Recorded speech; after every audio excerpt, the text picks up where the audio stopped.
everything in the universe is created by Allah subhanahu wa ta'ala.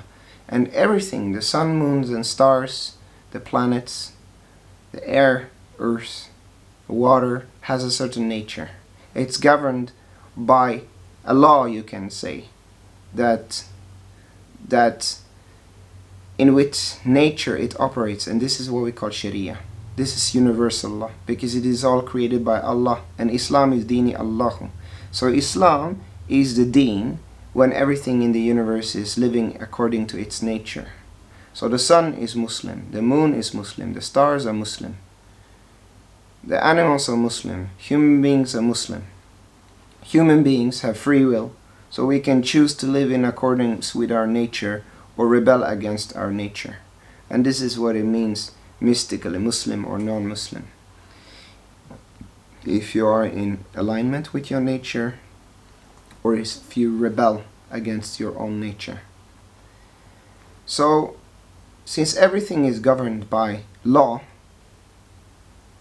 there are certain mystical properties of divine law or sharia, and we have to separate what is divine law, sharia, and human study of divine law, which is fiqh, and that is tied to the Islamic tradition, trying to derive human understanding of what is divine law based on Quran, Hadith, and so on. That is fiqh, and there are 4 major schools of fiqh. But sharia is divine law. It is the nature in how things, objects in the universe, creation, operates. Human interaction is governed by a certain nature because we are a group of people and we live in communities, and there's a way that we live together in community, in harmony, and that can summarize by being humble and putting the ego aside for the benefit of the all. And this is why Prophet Muhammad said, the distinct characteristic of Islam is modesty. So this is it. Then you also understand some mystical properties of the Sharia, that when an object is in harmony with its nature, there is no law. There is no do's and don'ts. So objects that are in harmony with its nature, there are no do and don'ts there, because it's in line with Sharia. This is why the awliya, the Sufi saints, they are in perfect alignment with Sharia. Prophet Muhammad ﷺ is in perfect alignment with Sharia, because it's these enlightened beings are in harmony with their own nature. Then there are no do's and don'ts, because they are in their nature. They are in the deen al-fitr, the deen that they are born in, Islam, their nature. The more an object moves away from its nature, the more there will be a cosmic response of do's and don'ts to pull it back into harmony. So you have this dynamic between harmony and disequilibrium when you understand Sharia. So when an object, a person, for example, a saint, a Sufi saint, let's take Sheikh Abdul Qadir Jilani or Sering Tuba or Sheikh Ahmed Tidjani, they are in harmony with their nature. There is no law there. They are in harmony with Sharia. The more they go away from their nature, the more there will be do's and don'ts to pull it back onto nature. This is why when you deal with very rebellious people and stubborn people, there are many rules and regulations for them to follow, because they cannot be free.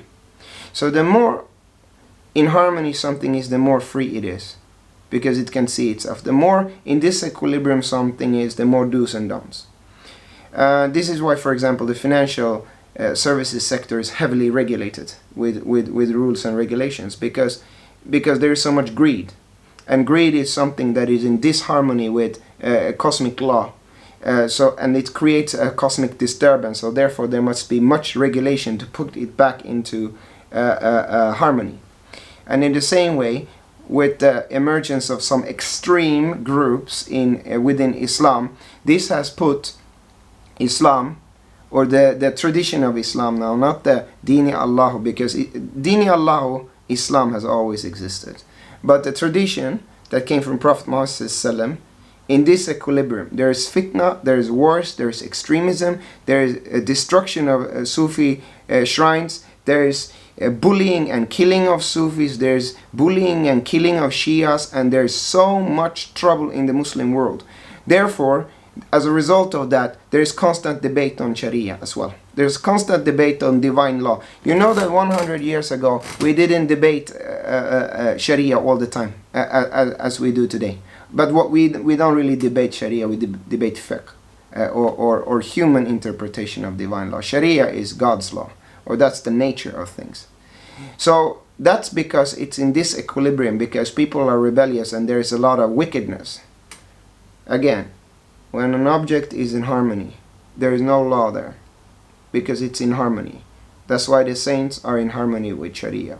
The more people rebel, go against their own nature, live a lifestyle that is against their own inherent nature, against Islam, against the way they are born, against how their skin, their blood, their heart works, their cells work, their very breath, their spirit works, against this nature. The more that is against, the more there will be a heavy emphasis on law, do's and don'ts, and what is right and what is wrong. That's just a cosmic natural response of this equilibrium to put it back onto equilibrium, or disharmony, putting it back to harmony, because this is how the universe works. And this is why it is very easy to see that we are in the apocalypse right now, because there's so much living unorganically. We don't live in a natural way anymore. We are not human beings anymore. We act like robots. We are cold and brutal to one another, and selfish and egoistic, and this is completely against our own nature, and therefore there's going to be a cosmic response to pull the world back to harmony. So you have harmony, disequilibrium, harmony, disequilibrium, harmony. And Sharia is the nature of things. Fiqh is human study of it. The more something is in harmony, the more free and beyond law it is. The more it is in disequilibrium, the more there will be a cosmic natural response for do's and don'ts. This is what you should do, this is what you shouldn't do. Debate about rules and regulations to put it back into harmony.